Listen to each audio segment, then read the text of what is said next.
Bonjour tout le monde. Un petit retour vidéo francophone, évidemment. J'espère que vous allez bien. Ça fait un petit moment que je n'avais pas fait une vidéo, et puis je me dis j'ai un petit moment là à vous consacrer. Je vais vous montrer quelques disques que j'ai kiffé récemment. Bah, j'écoute des disques à longueur de journée, donc il n'y a pas de problème. Il y a toujours des choses à montrer ou à redécouvrir ou à partager.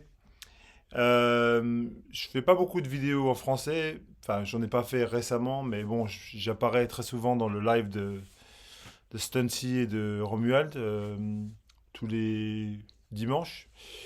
Voilà, si vous voulez m'entendre déblatérer des âneries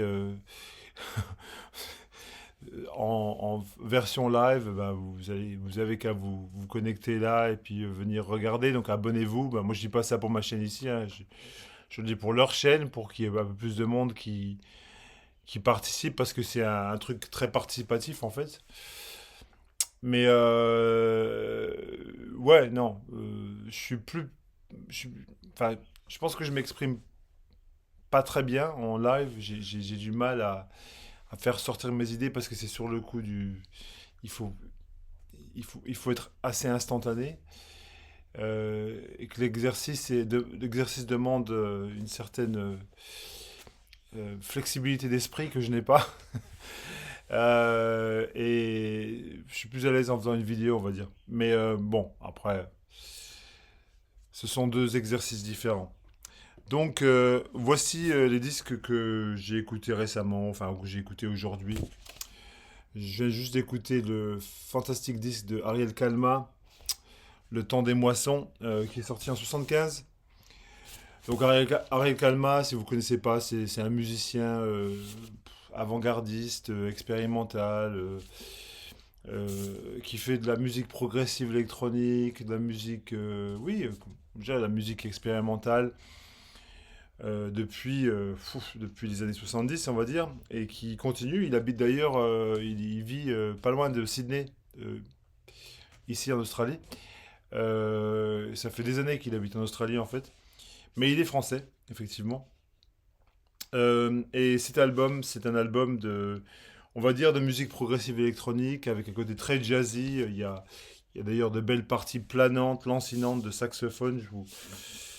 Je vous recommande ce disque vraiment chaleureusement parce que c'était un très beau disque. Ça s'écoute sans, voilà, sans chichi quoi. C'est juste la musique, c'est merveilleux quoi.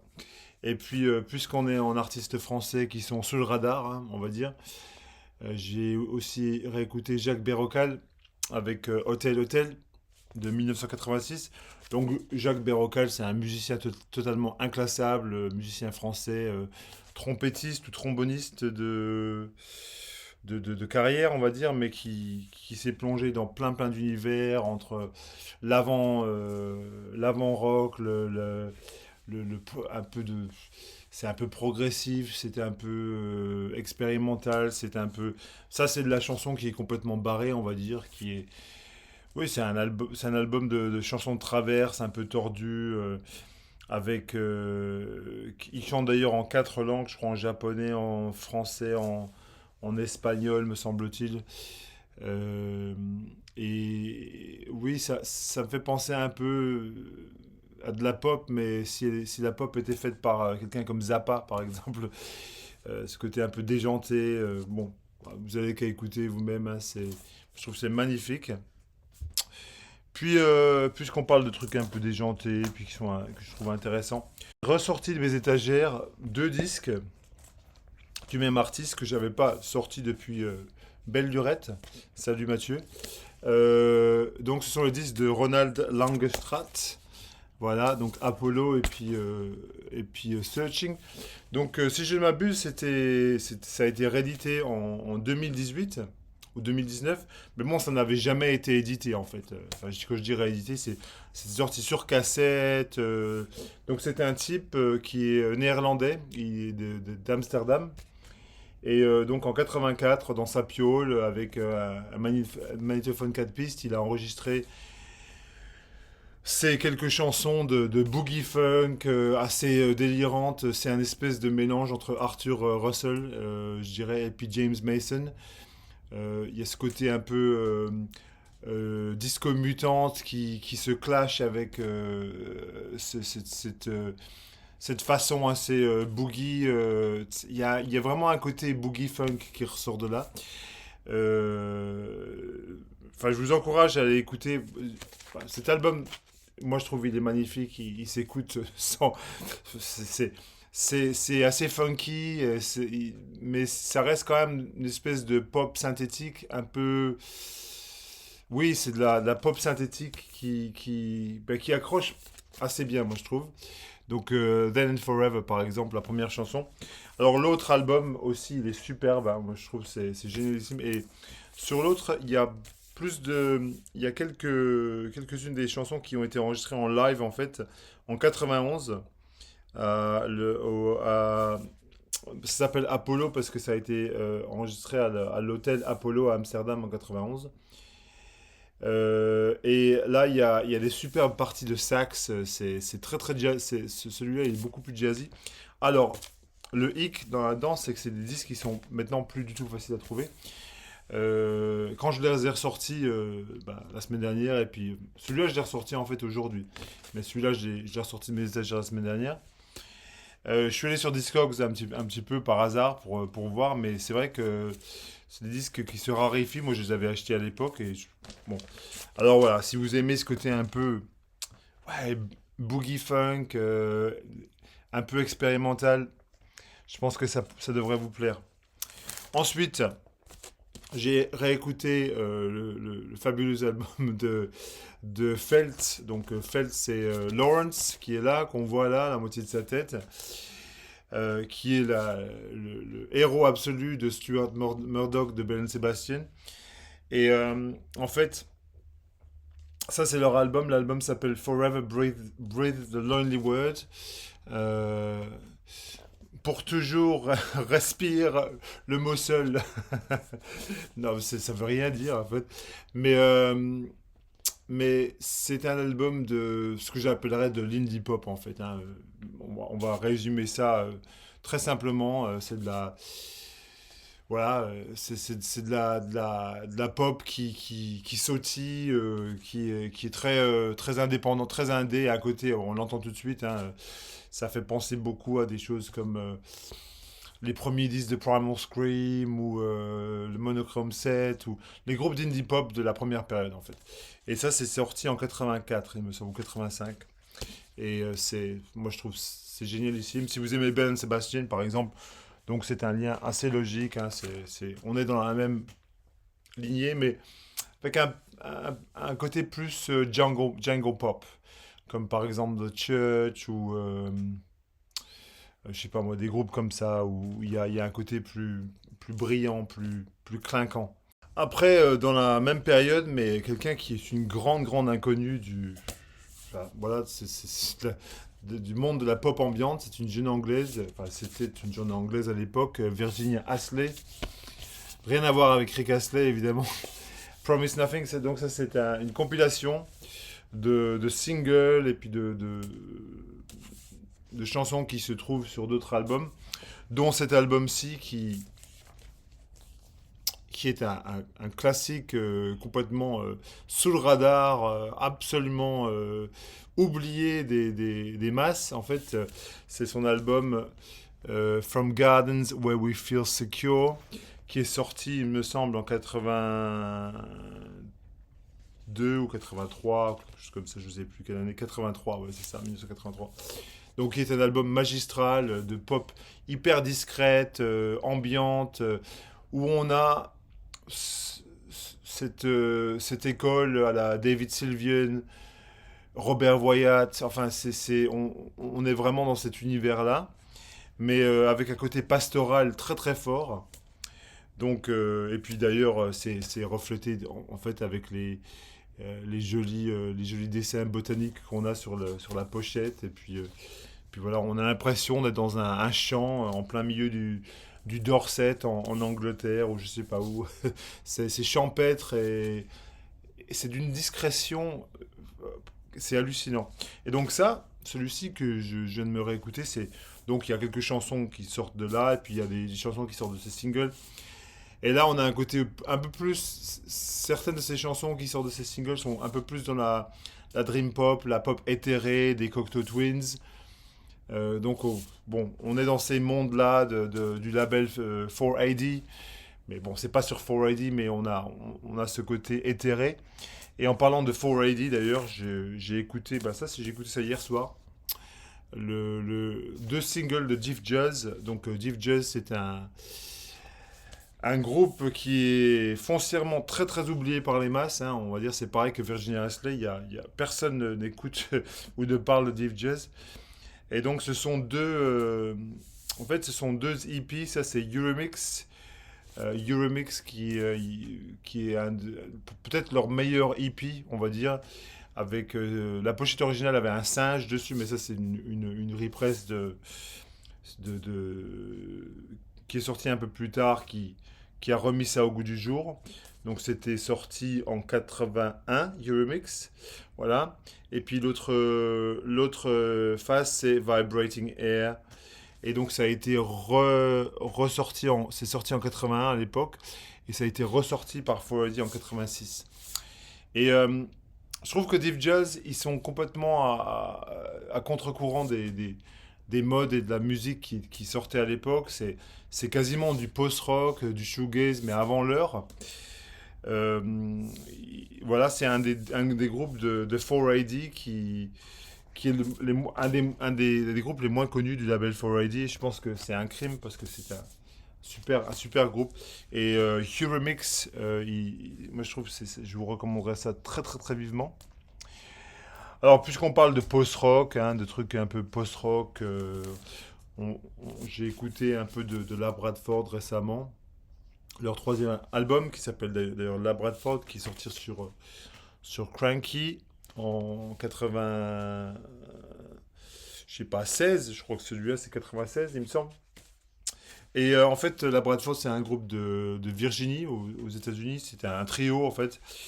Et la particularité, c'est que c'est du post-rock, mais sans batterie. En fait, c'est quasiment de la musique ambiante, hein.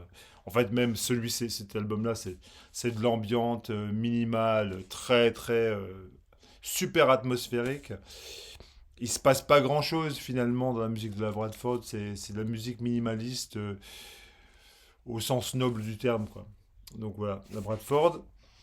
J'ai écouté ça, et puis dans le même style, enfin dans un style vraiment, enfin, une palette sonique, on va dire, euh, avoisinante, Windy and Carl. Alors Windy and Carl, c'est pareil, c'est un groupe, par contre, pour le coup, eux, ils sont du Michigan, ils sont du côté de Détroit, et ils ont sorti, eux, c'est vraiment l'épitome c'est le comble, on va dire, d'un groupe qui. C'est ce que je disais sur Virginia Astley, c'est sous le radar, c'est d'une discrétion, c'est d'une élégance hors du commun, c'est de la musique. On va dire que ça va entre la dream pop, le shoegaze, la pop éthérée des Cocteau. Encore une fois, je recite ça parce que c'est vraiment. Là, pour le coup, on a vraiment des chansons qui sont hyper vaporeuses, des nappes un peu post-rock aussi, on va dire. Donc cet album s'appelle Songs for the Broken Hearted. Alors ça, c'est pour très bien ce nom. Donc Windy et Carl, c'est un duo de. Donc Windy, c'est la chanteuse. Et puis Carl, c'est le. Voilà, il joue de la guitare, du synthé, enfin voilà. Voilà, voilà, voilà. Et puis, bon, alors je continue en pop éthéré, pop Cocteau Twins. J'ai réécouté ce superbe album de Carol Aber, The Story of Valerie. Alors, bon, Carol Aber, hein, c'est pareil que Wendy and Carl, c'est pareil que Virginia Astley, c'est, c'est de la musique que personne n'écoute, quoi, on va dire, hein. C'est vraiment. Alors, elle, l'histoire est intéressante, c'est-à-dire que c'est des chansons qui ont été enregistrées sur cassette. Au début des années 90, on a les références enfin, les refs sont évidentes quand on a toute l'écurie 4, enfin 4AD qui saute aux oreilles, Dead Can Dance, Cocteau Twins, et j'en passe. Mais il y a un côté plus minimal que ça, quoi. Donc on voit bien que c'est fait à la maison, c'est fait à la main. Et en fait, c'est une compilation de chansons, de chansonnettes, qui ont été redécouvertes apparemment dans un magasin d'occasion, une, une armée du salut, enfin un magasin une déchetterie, enfin je sais pas, non, ce qu'on appelle thrift store en anglais, donc un magasin de deuxième main. Ça a été trouvé sur une cassette et puis quelqu'un a eu la bonne idée de ressortir ça parce que c'était perdu pour le monde, hein, on va dire, hein. Et voilà, si vous aimez vraiment les trucs comme Kate Bush, les Cocteau Twins, encore une fois, point de référence, Julie Cruz, ça va vous parler immédiatement. Et pour clore un peu ce chapitre misérable, Smog. Alors Smog, je sais pas, j'en ai parlé des centaines de fois sur ma chaîne. Je sais pas quoi dire depuis sur Smog. Bill Callahan, euh, espèce de d'hybride entre Lou Reed et puis Leonard Cohen, mais version années 90, 2000. Côté misérable, misérabliste même, on va dire. Euh, voilà. Rain on Lens, ça c'est un album de slowcore, on va dire, hein. Mais très très très très, voilà, très déprimé, on va dire. Alors un peu de jazz, parce que je sais que vous aimez ça. Un disque hyper atypique. J'avais Dish007, il avait fait une petite vidéo sur des disques un peu atypiques, 5 disques. Puis je me disais, peut-être répondre à cette vidéo. Et j'aurais bien pris ce disque-là pour répondre à cette vidéo. C'est un disque que j'ai vu qu'une fois dans ma vie. C'est le jour où je l'ai acheté. Basically Baker. Donc, vous voyez, il y a des espèces de contrebasses qui flottent. Donc, David Baker String Ensemble. Alors, on a un noir américain, David Baker, qui est professeur de musicologie. Et en fait, à l'université d'Indiana, enfin, il était à l'époque. Et en 79, il est venu en Australie et il a enregistré un disque, ce disque-là. Et puis voilà, puis il a fait je crois qu'il a fait une petite tournée, voilà, et puis, mais il a mis au point un ensemble, enfin un petit orchestre à cordes, donc avec évidemment du violoncelle, donc violoncelle, violon, enfin deux violons et un viola. Euh, c'est quoi l'instrument entre le violon et le violoncelle? Ça s'appelle comment en français? C'est pas grave. Vous me direz dans les commentaires. Peu importe pour l'instant parce qu'il faut que j'avance dans cette vidéo. Euh, et donc ça, c'est moi je trouve la première référence qui me saute aux oreilles, c'est le Penguin Café Orchestra. Mais avec cette espèce de côté juste un petit peu plus funky et jazzy que le Penguin Café Orchestra. Donc si vous imaginez Penguin Café qui est très minimaliste avec ses cordes et tout ça, et vous mettez un côté vous mettez un côté qui swing un peu, vous avez ce disque qui est sorti en 79 sur Larrikin Records, qui est un petit label quasiment privé australien. Donc voilà, c'est un disque, moi, je l'ai vu qu'une fois, je l'ai acheté. Je me suis dit, je savais rien du tout, il n'y avait même pas un seul sample en ligne pour voir ce que c'était. Et puis en fait, j'adore, c'est le top. Alors, on va rester en jazz.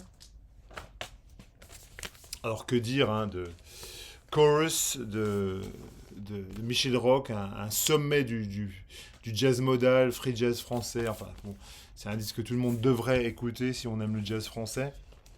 Donc ça, c'est en l'occurrence la réédition de Souffle Continu. Mais bon, après, bon, c'est un disque qui coûte quand même minimum 300 boules, 400 boules en état correct. Donc, bah voilà, je suis pas non plus, je me fais pas non plus d'illusions. Si je le trouvais à un prix correct, je l'achèterais. Mais bon, euh, moi, je trouve que c'est la quintessence du jazz modal français avec Jean-Charles Capon au violoncelle.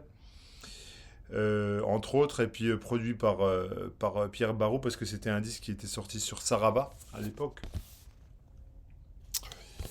avec cette pochette. Enfin, je veux dire, on peut pas faire mieux. Je veux dire, c'est le top du top, c'est la classe. Il y a une chanson, c'est quoi euh, le vent, le cri, le temps. Je crois que c'est le temps ou le cri. Oh, putain. Voilà. Euh, Après, par contre, ça, c'est un original. J'ai pas que des rééditions. Non. Euh, j'ai beaucoup d'originaux aussi. Voilà un bel original de Lloyd McNeil. Elegia. Voilà. Je sais pas si vous arrivez à voir ça. Et c'est Lloyd McNeil. Voilà. Donc Lloyd McNeil, c'était un flûtiste américain qui a sorti une ribambelle de disques excellents.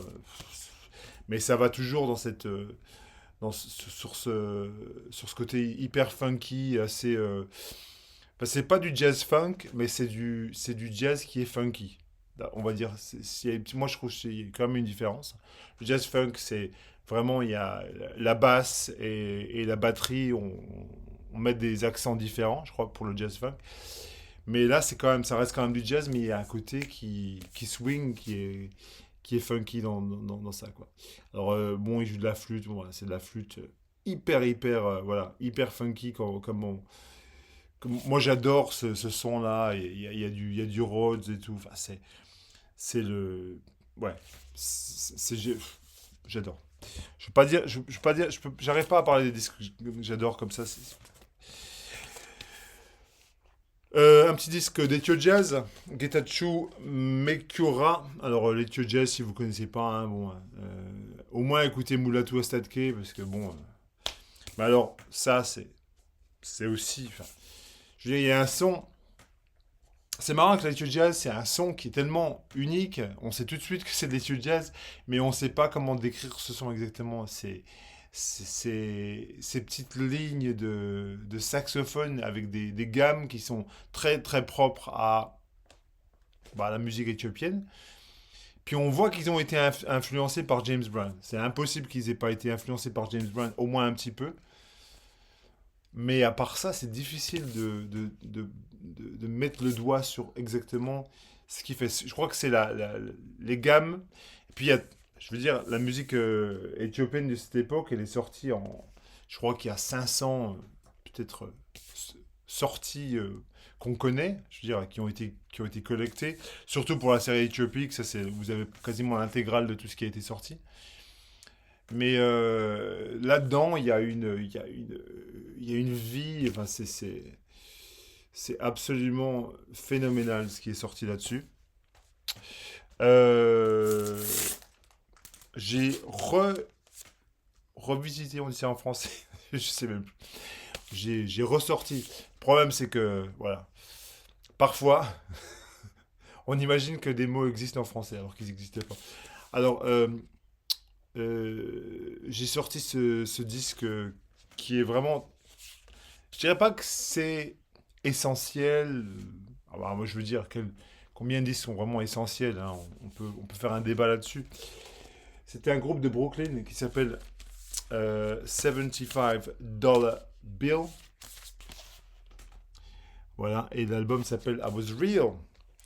Et c'est un album que j'avais acheté à sa sortie en 2019, 18, je crois que c'était. Je crois que c'était en 2018. Ça a été enregistré en 2015, mais je crois qu'ils l'ont sorti. Voilà, sorti en 2018, c'est bien ça. Et en fait, c'est un groupe. 75 Dollar Bill, c'est un groupe de Brooklyn, donc indé, on va dire, dans l'approche. Mais la musique là, c'est de la musique qui s'apparente au gnawa, qui est de la musique dévotionnelle marocaine. Si vous allez au Maroc, si vous connaissez par exemple des groupes comme Nas El Khiwan, qui font de la musique avec des. Encore, on va parler de gamme arabisante, c'est de la trance en fait.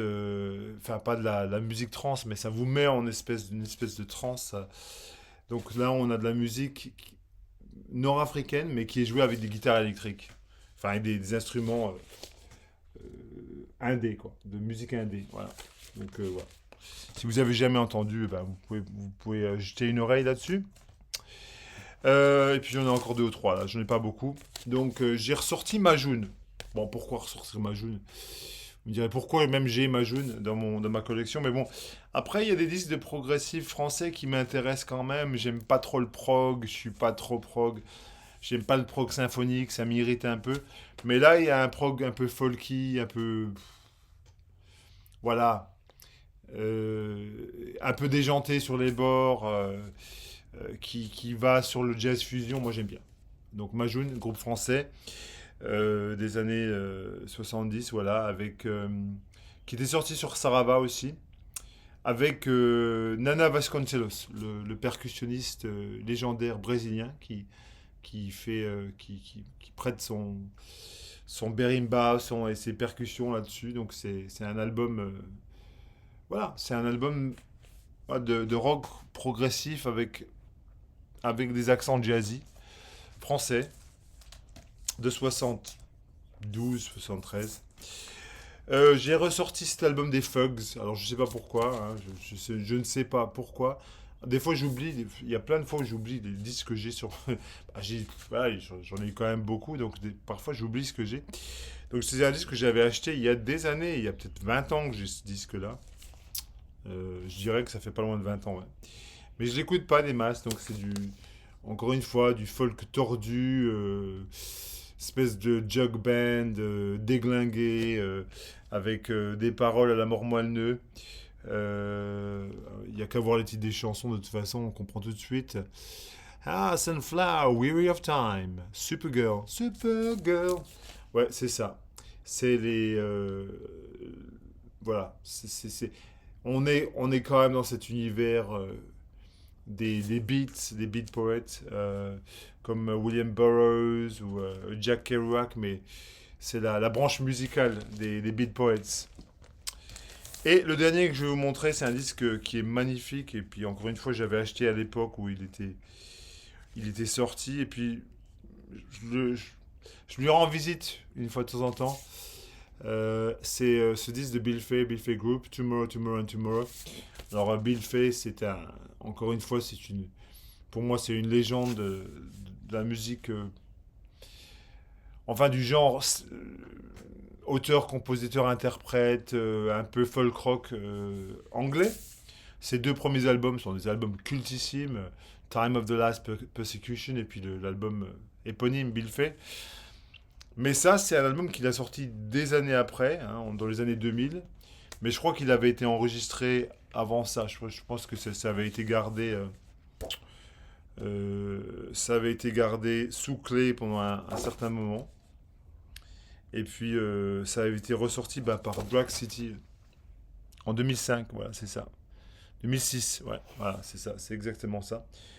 Et donc ça a été voilà, enregistré entre 78 et 82 et ressorti finalement en 2006. Et il y a que des superbes chansons qui sont voilà qui nous emmènent encore. Je parlais de Robert Wyatt avant et puis on peut parler de gens comme je sais pas moi Skip Spence, Syd Barrett ou des gens qui sont des écorchés vifs, quoi. Alors moi je pense que Bill Fay fait partie de ces écorchés vifs. Nick Drake me vient à l'esprit aussi en parlant. Enfin voilà, c'est super. Donc voilà, j'espère que vous avez aimé mes élucubrations. J'espère que j'ai pas dit trop d'âneries pendant cette vidéo. Mais bon, après, voilà. Je vous embrasse bien fort. Et puis, parlez-moi dans les commentaires un petit peu.